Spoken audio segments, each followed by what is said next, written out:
My name is Edward Bennett, and I am 72 years old. People often assume that once you reach my age, life becomes quiet.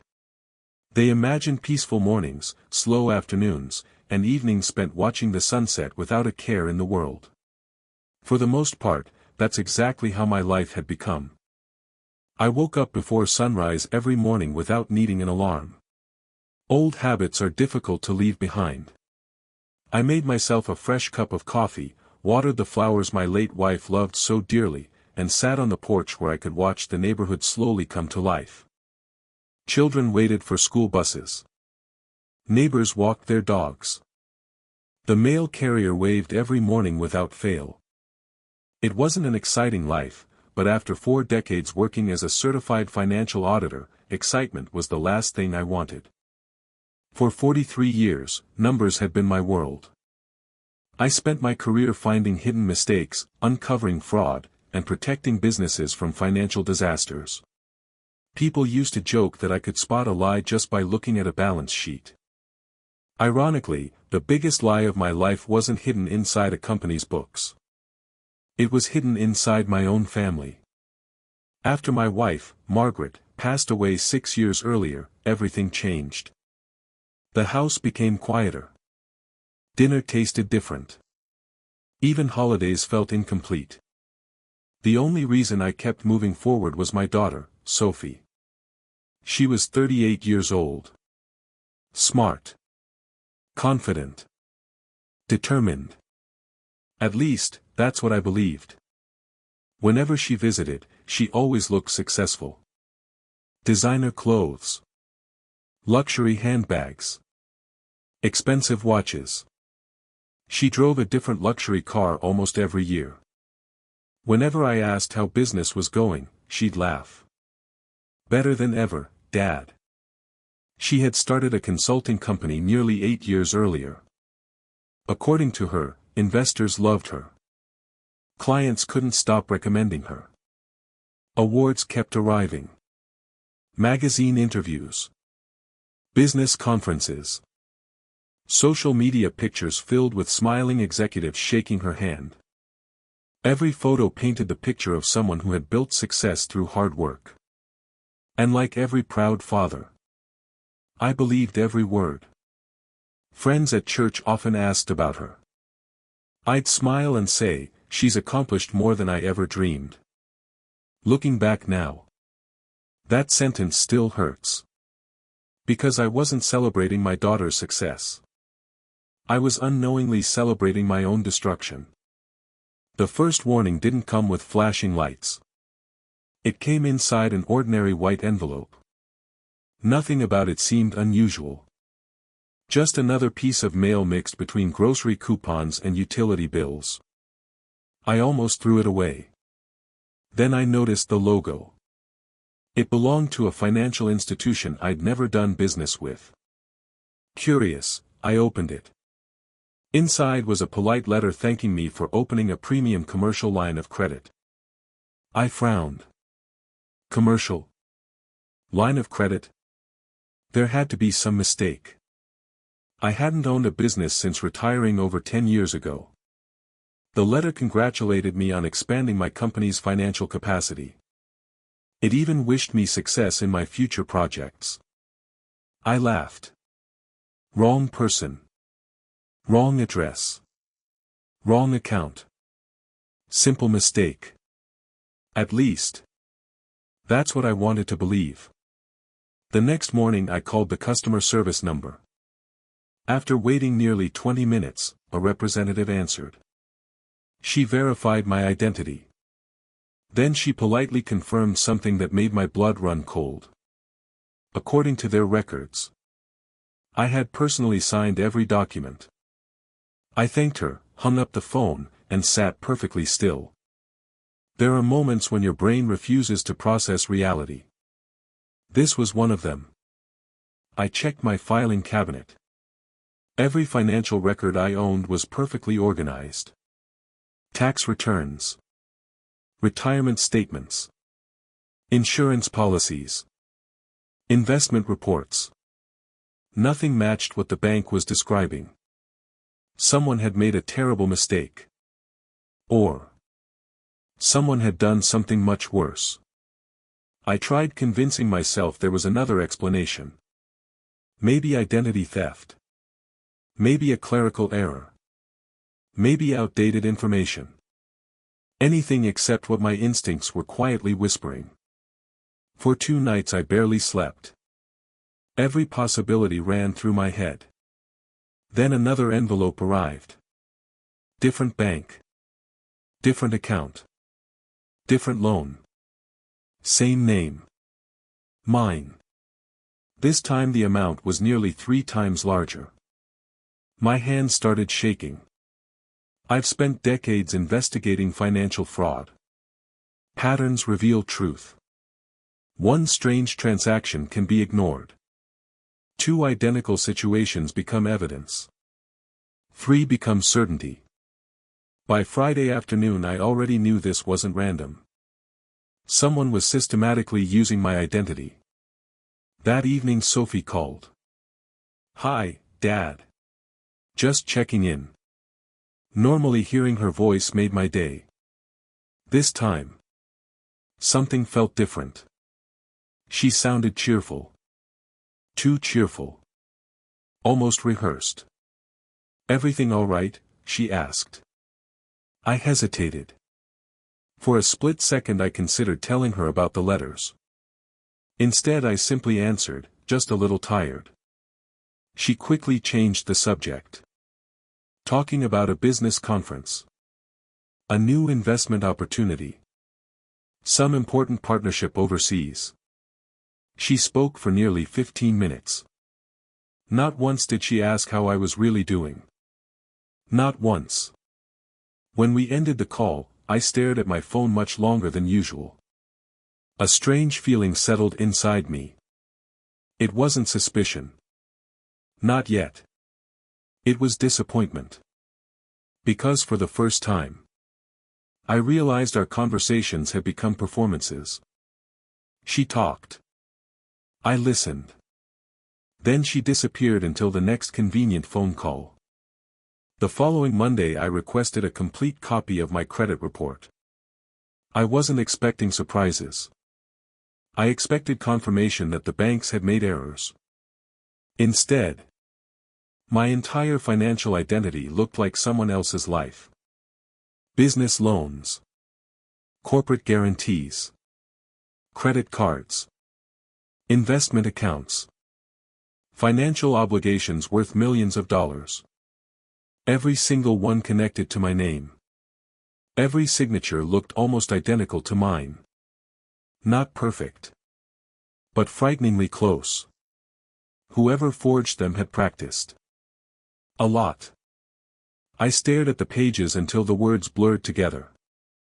Then I noticed something else. The business listed on several documents wasn't unfamiliar. I recognized it immediately. It was Sophie's consulting company. I felt my stomach twist. "No." I whispered. "No, not her." I searched for another explanation. Maybe an employee. Maybe someone inside her company. Maybe criminals using both our identities. Anything. Absolutely anything. Except my daughter. For 3 days I investigated quietly. Old habits returned without me realizing it. I made notes. Compared signatures. Recorded dates. Created timelines. Every new document connected another piece of the puzzle. Every answer created an even darker question. Then something happened that erased every remaining doubt. I attended a local business charity gala. I almost didn't go. Crowded events had never interested me. But an old colleague insisted. As I walked through the ballroom, smiling politely at familiar faces, I noticed a large promotional display near the entrance. There she was. My daughter. Smiling confidently beside a banner nearly 20 feet tall. Underneath her photograph were the words.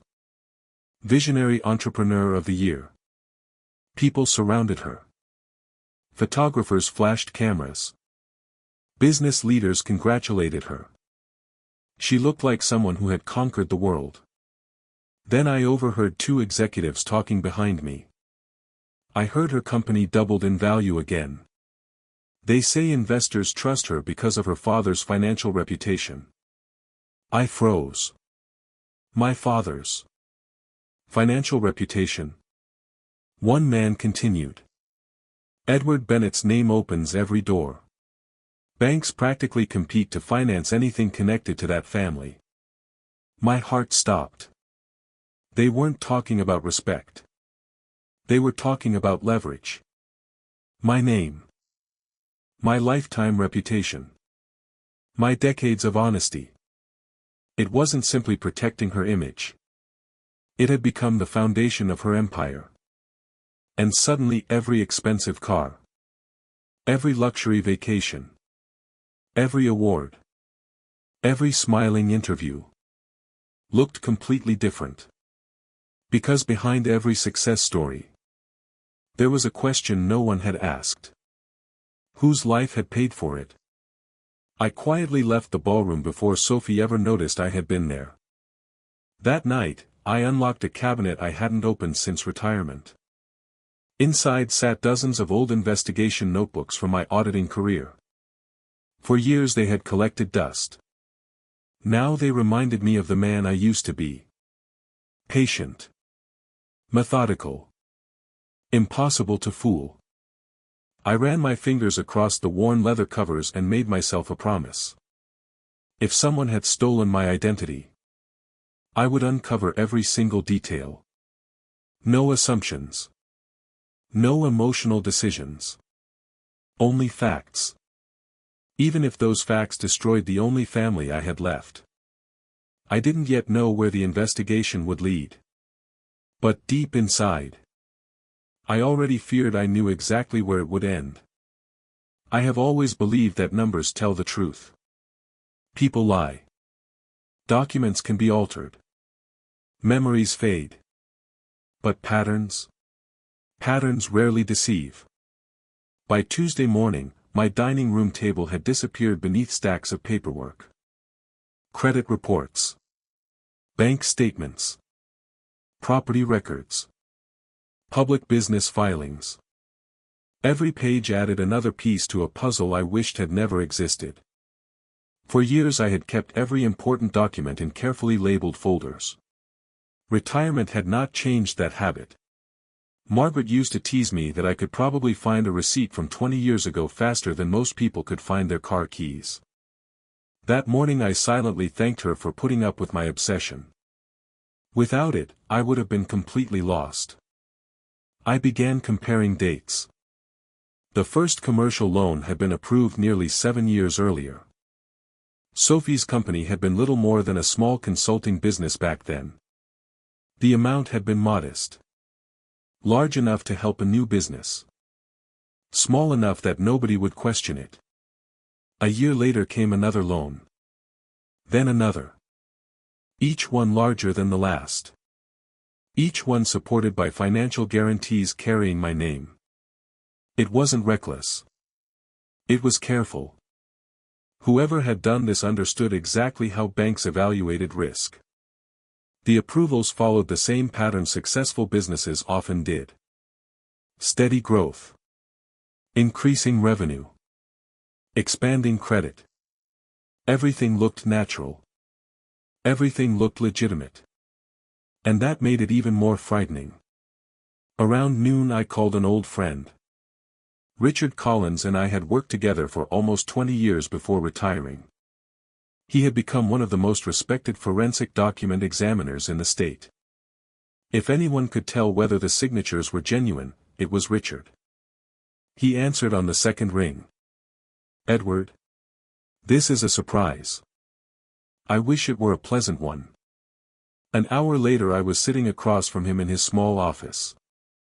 He adjusted his glasses as he spread the documents across his desk. "You think someone forged these?" "I don't know what to think anymore." He examined them without speaking. A magnifying lamp illuminated every tiny detail. For nearly 40 minutes the only sound in the room was the turning of paper. Finally he leaned back. These weren't copied. What do you mean? They were practiced. He pointed toward one signature. See this hesitation? I nodded. A person writing their own name doesn't hesitate there. Someone trying to imitate another person's signature usually does. He compared it with one of my old tax returns. The pressure is different. Another document. The angle changes. Another. The rhythm isn't natural. I felt my chest tighten. So they're fake. Richard looked directly into my eyes. They're some of the best forgeries I've ever seen. Neither of us spoke for several seconds. Then he quietly added. Edward, whoever did this has been studying your signature for years. Years. The word echoed through my mind long after I left his office. That evening I couldn't stop looking around my own house. Every photograph. Every birthday card. Every Christmas gift I had ever signed. Every check I had ever written while Sophie was growing up. She had lived in this house for 22 years.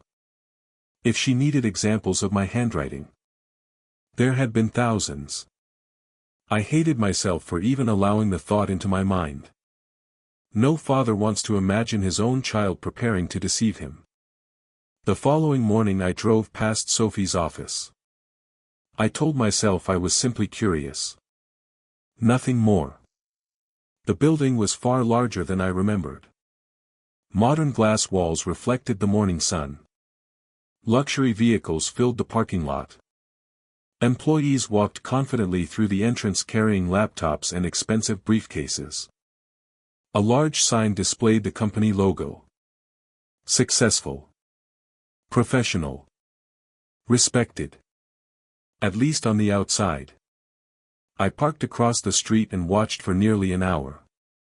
Around 10 o'clock a black SUV pulled into the reserved parking space. Sophie stepped out. She wore a navy business suit I knew must have cost more than my monthly pension. Employees greeted her with smiles. One young woman hurried over holding a folder. Sophie barely glanced at it before signing several pages while continuing to walk. Everything about her suggested confidence. Control.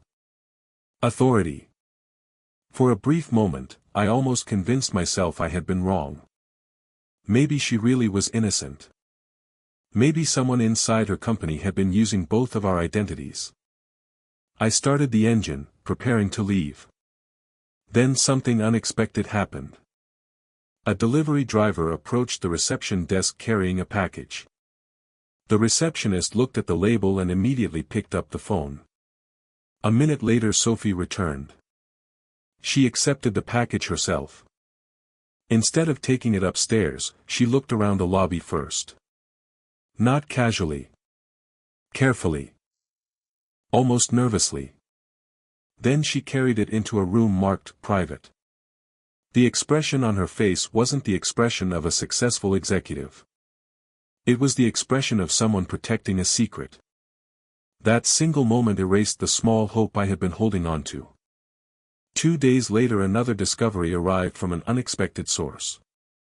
My accountant, Helen, called asking if I had changed my estate planning attorney. I haven't. That's strange. Why? There was a request last month asking for copies of your financial history. I never requested anything. Silence filled the phone. Edward. Who made the request? They identified themselves as an authorized representative. My heart began racing. Did they provide documentation? Yes. Were the documents signed? Another pause. Yes. I closed my eyes. Send me everything. When the envelope arrived later that afternoon, I found yet another signature. Another authorization. Another lie. Someone hadn't only borrowed my name. They had slowly taken control of my financial identity. That night I sat alone on my porch. The neighborhood looked exactly as it always had. Children laughed somewhere down the street. Sprinklers watered neat green lawns. A breeze carried the scent of fresh cut grass. Everything appeared normal. Yet nothing in my life would ever be normal again. I thought about Margaret. She had always been able to see through people far better than I could. Once, years ago, she had smiled after Sophie convinced me to buy her an expensive sports car. "You're too trusting," Margaret had said. I laughed at the memory then. Now it didn't seem funny. Maybe she had noticed things I never did. Maybe love had blinded me long before grief ever could. The next morning I made a decision that no father should ever have to make. I hired an attorney. Not to sue. Not yet. To learn the truth. Every document. Every account.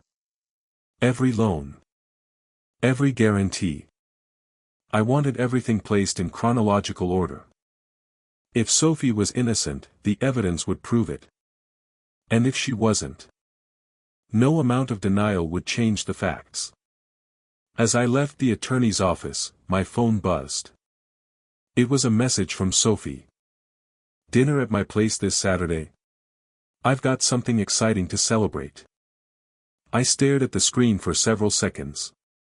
Until then, I had been searching through paper. On Saturday, I would finally have to look into my daughter's eyes. Saturday arrived with gray skies and a steady drizzle that blurred the windshield as I drove across town. Sophie had moved into one of the most exclusive neighborhoods in the city 2 years earlier. The homes there weren't simply expensive, they were statements. Every driveway held luxury vehicles, every lawn looked as though it had been measured with a ruler, and every front porch was decorated by someone with impeccable taste. As I pulled into Sophie's driveway, I couldn't help noticing that she had added another new car since my last visit. A sleek silver convertible sat beside the black SUV I had seen outside her office. She opened the front door before I had a chance to knock. "Dad," she said with a warm smile, wrapping her arms around me. "You're right on time." For a moment, everything felt normal. She smelled of the same lavender perfume Margaret used to buy her every Christmas. The scent stirred memories of birthday parties, school graduations, and family vacations. It was painfully familiar. "You look tired," she said as she stepped back. "I haven't been sleeping much. You should let me find you a better doctor." "I don't think a doctor can fix what's keeping me awake." She laughed softly, assuming I was joking. Inside, the house looked like something from a magazine. Marble floors reflected the glow of elegant chandeliers. Original artwork hung on the walls. Every piece of furniture had clearly been chosen by a professional designer. "I've made your favorite," she said. The dining table was covered with roasted chicken, mashed potatoes, fresh vegetables, warm bread, and apple pie. For a few minutes, we talked about harmless things. The weather. The neighbors. A church fundraiser. She spoke confidently about her company, mentioning a possible expansion into 2 neighboring states. She described meetings with investors and hinted that an international partnership might soon become official. Then she lifted a glass of sparkling water. "Actually, that's what we're celebrating tonight." "Oh. The biggest deal of my career." She smiled proudly. "If everything goes through next month, the company's valuation could exceed $100 million. I forced myself to smile. "That's impressive. It didn't happen overnight." "I imagine it didn't." She leaned back in her chair. "Sometimes people don't realize how much sacrifice success requires." I looked at her carefully. "And what kind of sacrifices have you made?" She hesitated only for a heartbeat. "Long hours. Stress. Risk." Nothing about her answer sounded dishonest. But it wasn't complete. After dinner she excused herself to answer a phone call. "I'm sorry, Dad. It'll only take a minute." As soon as she disappeared upstairs, I remained seated at the table. I wasn't searching for evidence. At least, that's what I kept telling myself. Then I noticed a leather portfolio resting on the kitchen counter. It was partially open. Several papers were sticking out. I looked toward the staircase. Her voice drifted faintly from the second floor. Curiosity overcame me. I walked over and gently straightened the papers so they wouldn't fall. That was when I saw it. Across the top of one document were the words, "Personal Guarantor Update." Beneath them, my full legal name, Edward James Bennett. I stopped breathing. The document wasn't old. It had been printed 3 days earlier. 3 days. Someone was still using my identity. I quickly slid the paper back into place exactly as I had found it. A few moments later Sophie returned, apologizing for the interruption. The investors never stopped calling. I can imagine. She poured us each another cup of coffee. "You've always believed in me, haven't you?" The question caught me off guard. "Of course. I don't think I'd be where I am without your support." The words were sincere. Or perhaps they only sounded that way. As I drove home later that evening, I kept replaying our conversation. She had thanked me for believing in her. But belief and permission were not the same thing. Sunday morning, my attorney called. "We found something." His voice was unusually serious. "Can you come in?" Less than an hour later, I sat across from his desk while he spread several business records in front of me. We traced the guarantor documents.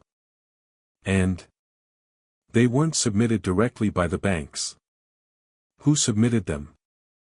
He pointed to a corporate filing. They came through a private financial brokerage that specializes in commercial lending. So, he slid another page toward me. The brokerage has only one corporate client. I looked down. Sophie Bennett Consulting Group. My chest tightened. There must be another explanation. I hoped there would be. He handed me one final document. This company was incorporated 8 years ago. I nodded. You were listed as its founding financial guarantor. I never agreed to that. I know. How could they register it? They filed signed authorization forms. I laughed bitterly. Signed by someone pretending to be me. He remained silent. There is something else. What now? The brokerage recorded every meeting held with lenders. My eyes widened. Recorded? They require video identification for high-value transactions. Hope flickered inside me for the first time in weeks. If there are recordings, we'll know exactly who attended. When can we see them? They've agreed to release copies after receiving a court order. How long? Perhaps 2 weeks. 2 weeks. It felt like 2 years. Before leaving, my attorney placed a hand on my shoulder. Edward. Yes. If the recordings show what we suspect. He didn't finish the sentence. He didn't have to. That evening I walked into the room Margaret and I had once shared. Her photograph still rested on the bedside table. I sat beside it. I don't know what to do, I whispered. If she's guilty, she's still our daughter. The room remained silent. For the first time since Margaret's death, I cried without trying to stop myself. Not because I had lost my money. Not because someone had stolen my name. But because every piece of evidence was slowly stealing something even more precious. The image of the daughter I thought I had raised. 3 days later, another unexpected visitor arrived. A young man stood on my porch carrying a briefcase. My name is Daniel Harper, he said nervously. I used to work for your daughter's company. My heart skipped a beat. What can I do for you? He looked over his shoulder before lowering his voice. I think innocent people are going to lose everything. And I don't want to be part of it anymore. I stepped aside. Come in. Daniel sat quietly in my living room, clutching the briefcase with both hands. I resigned last week, he began. Why? Because I found something I wasn't supposed to see. He slowly opened the locks. Inside were dozens of folders. USB drives. Printed emails. Internal accounting reports. I made copies. I stared at the mountain of evidence. What is all this? Daniel swallowed hard. It's proof. Proof of what? He looked directly into my eyes. Your name wasn't used just to build the company. He paused. It was used to hide everything that could eventually destroy it. Daniel placed the first folder on my coffee table with hands that still trembled. I never wanted any of this, he said quietly. I thought I was working for a company that helped struggling businesses. That's what Ms. Bennett told all of us. I opened the folder. Inside were copies of loan agreements, investor presentations, and internal emails. Most of them looked ordinary. Until I noticed a highlighted sentence in one email. Continue using the Bennett reputation package for Tier 1 lenders. I frowned. What does that mean? Daniel took a slow breath. It wasn't just your signature. I looked up. They built an entire story around you. He handed me another document. Every presentation sent to major investors contained a section titled Leadership and Financial Integrity. There was my photograph. A photograph taken at my retirement party more than a decade earlier. Below it was a paragraph describing me as the company's senior financial advisor. I had never worked there. Not for a single day. They told investors you reviewed every major financial decision, Daniel said. They believed your reputation guaranteed the company's honesty. I felt physically ill. My entire career had been built on one principle. Integrity. 43 years spent protecting businesses from fraud. Now my own name had been used to convince honest people to invest their savings. How many investors? I asked. Daniel hesitated. I don't know the exact number. Hundreds. I think so. The room fell silent. After several minutes, Daniel removed a small USB drive from the briefcase. This is why I came. What's on it? Board meeting recordings. My attorney arrived less than an hour later. We connected the drive to his laptop. The first recording showed a conference room filled with executives. Sophie stood confidently at the front. She spoke about expanding the business into new markets. Nothing seemed unusual. Then an executive raised his hand. What about Mr. Bennett? Has he approved the revised guarantee? Without hesitation, Sophie smiled. My father reviews every major financial commitment personally. The room nodded. No one questioned her. She continued the presentation as though she had told the simplest truth in the world. I couldn't listen anymore. I looked away from the screen. My attorney paused the video. I'm sorry, Edward. I closed my eyes. I kept hoping there would be another explanation. There may still be things we don't know. But we know enough. For the first time since the investigation began, I stopped asking whether Sophie was involved. The evidence answered that question. The only mystery remaining was why. The following afternoon, my attorney contacted state investigators. He turned over copies of every document Daniel had provided. Within days, subpoenas were issued to several banks and financial firms. Investigators also requested the brokerage's security footage and electronic records. The process was no longer private. It had become an official investigation. 3 evenings later, my phone rang. Sophie. Her voice sounded calm. Dad, we need to talk. I agree. Can I come over? You can. An hour later, she stood in my living room. She looked exactly as she always had.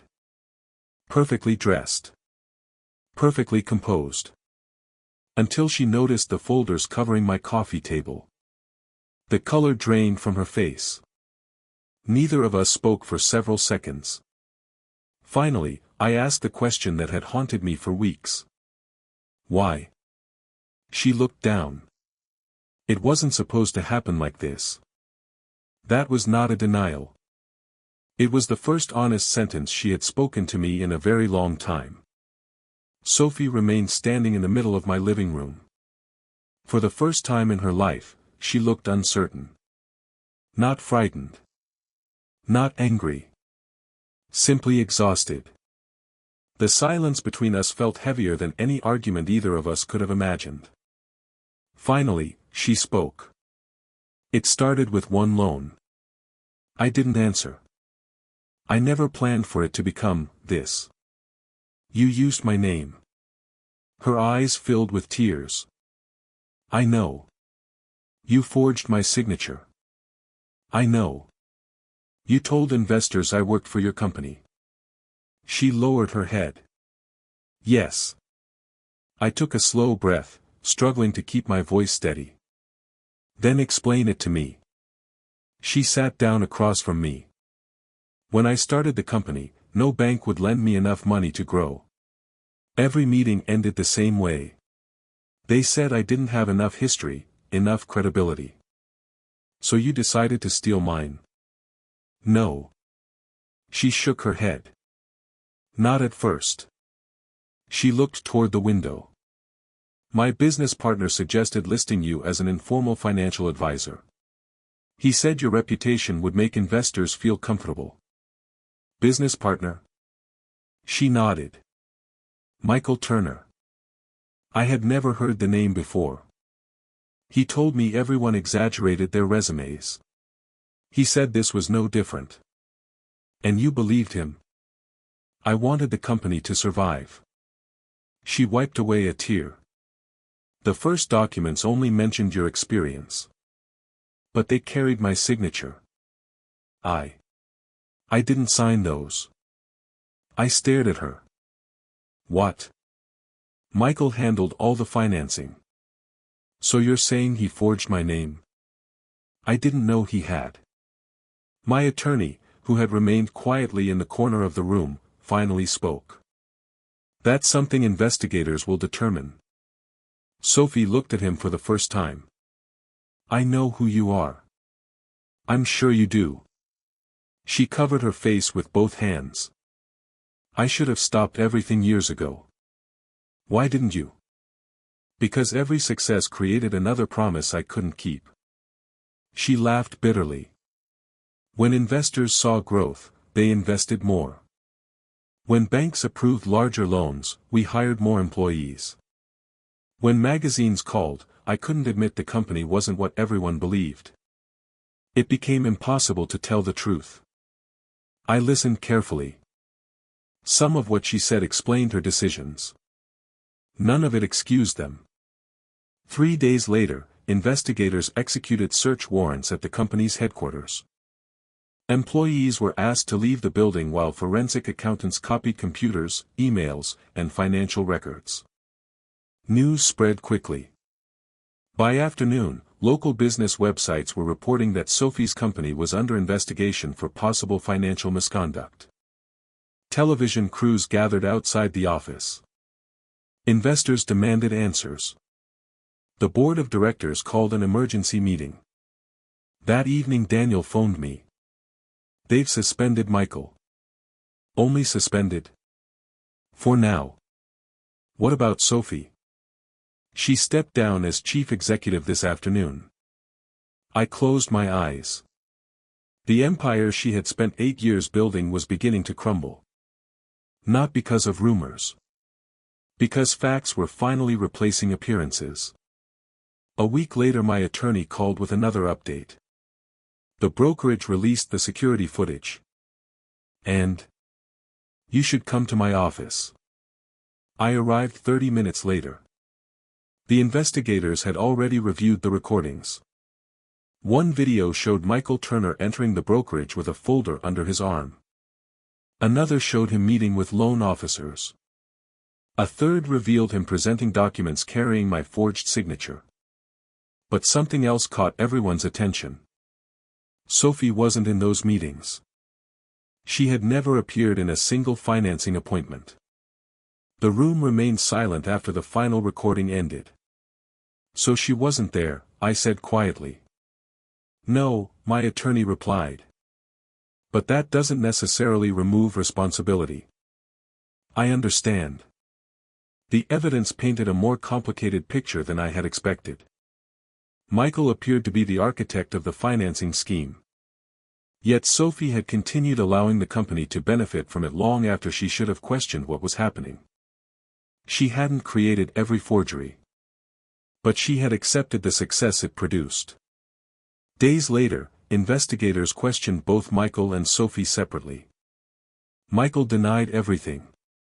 He claimed every document had been properly authorized. Sophie admitted she had allowed investors to believe I supported the company, even after learning I had never signed the paperwork. It was the first full admission she had made. That evening she asked to see me again. This time there were no expensive clothes. No designer handbag. No carefully rehearsed smile. She looked like someone who had not slept in days. I'm going to cooperate, she said. With the investigators? Completely. She took a deep breath. I've given them every password, every email, every document I still have. I studied her face. Why now? Because I finally understand something. What? I spent years protecting a company. Her voice broke.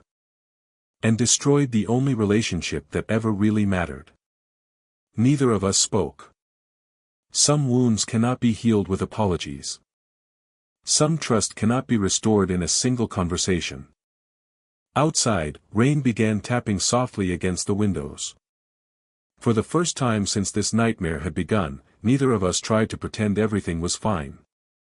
The truth had finally entered the room. And from that moment forward, both of us would have to live with it. 3 months passed before the case finally reached the courtroom. By then, the company that had once been celebrated on magazine covers no longer existed in the way the public remembered it. Its board had removed every executive connected to the investigation. Several major investors had filed civil lawsuits. Banks froze millions of dollars in credit facilities while they reviewed every loan connected to the business. The company survived, but only barely. Its reputation did not. When I walked into the courthouse on the first morning of the hearing, dozens of reporters stood outside. Years earlier, they would have been there to photograph successful entrepreneurs. Now they were waiting for answers. I kept my head down and walked inside. I had no interest in cameras. I only wanted the truth. Over the following days, investigators presented thousands of pages of financial records. Forensic accountants explained how money had moved between accounts. Bank representatives described the approval process for commercial loans. Richard, my old colleague, testified about the forged signatures. He calmly demonstrated the differences between my authentic handwriting and the signatures that had appeared on the loan documents. His conclusion never changed. They were not written by Edward Bennett. The courtroom remained silent. Then came the security footage. Every meeting. Every document. Every timestamp. The recordings showed Michael Turner presenting forged paperwork to lenders while claiming he represented me. But the evidence also showed something equally important. Emails proved that, over time, Sophie became aware that investors believed I had officially endorsed the company. Instead of correcting the false impression, she allowed it to continue. She had not forged every document herself. But she had chosen to benefit from a lie. When Sophie was called to testify, she walked slowly to the witness stand. She looked nothing like the confident executive I had watched speaking on conference stages. The confidence was gone. Only honesty remained. She answered every question without arguing. Without making excuses. When asked why she had stayed silent after discovering the truth, tears filled her eyes. I kept telling myself I would fix everything after the next investment, after the next contract, after the next year. She paused. But every time I delayed, the lie became bigger. The prosecutor asked quietly. And who paid the highest price? Sophie turned toward me. My father. For a moment, neither of us looked away. Several weeks later, the court issued its decision. Michael Turner was found responsible for orchestrating the forgery scheme and multiple counts of financial fraud. He received a lengthy prison sentence. The court also ordered substantial financial penalties and restitution. Sophie was held legally responsible for knowingly allowing false representations to continue and for failing to correct fraudulent information presented to investors. Because she cooperated fully, surrendered evidence voluntarily, and helped investigators recover significant assets, the court imposed a reduced sentence that included probation, community service, financial restitution, and a permanent prohibition on serving as an officer or director of a publicly financed company. She did not leave the courtroom victorious. But she was given the opportunity to rebuild her life honestly. Months later, I received a letter from one of the banks. Every loan connected to my forged identity had been removed from my personal record. My credit history was fully restored. The legal process had finally returned something I thought I had lost forever. My name. One quiet autumn afternoon, I returned to the cemetery where Margaret had been buried. I placed fresh flowers beside her headstone. I wish you were here, I whispered. I could have used your wisdom. A soft breeze moved through the trees. For the first time in many months, I felt something I hadn't expected. Peace. Not because everything had been repaired. Some things never are. But because the truth no longer had to hide. Nearly a year after the trial, someone knocked on my front door. When I opened it, Sophie stood there. She wore simple clothes. No expensive jewelry. No designer handbag. No cameras. Just a small paper bag in her hands. I baked your favorite apple pie, she said quietly. For several seconds, neither of us moved. Then I stepped aside. Come in. We sat on the porch where we had shared countless conversations years before. She told me she had taken a job with a nonprofit organization that helped small business owners understand financial responsibility and ethical management. It isn't glamorous, she admitted with a faint smile.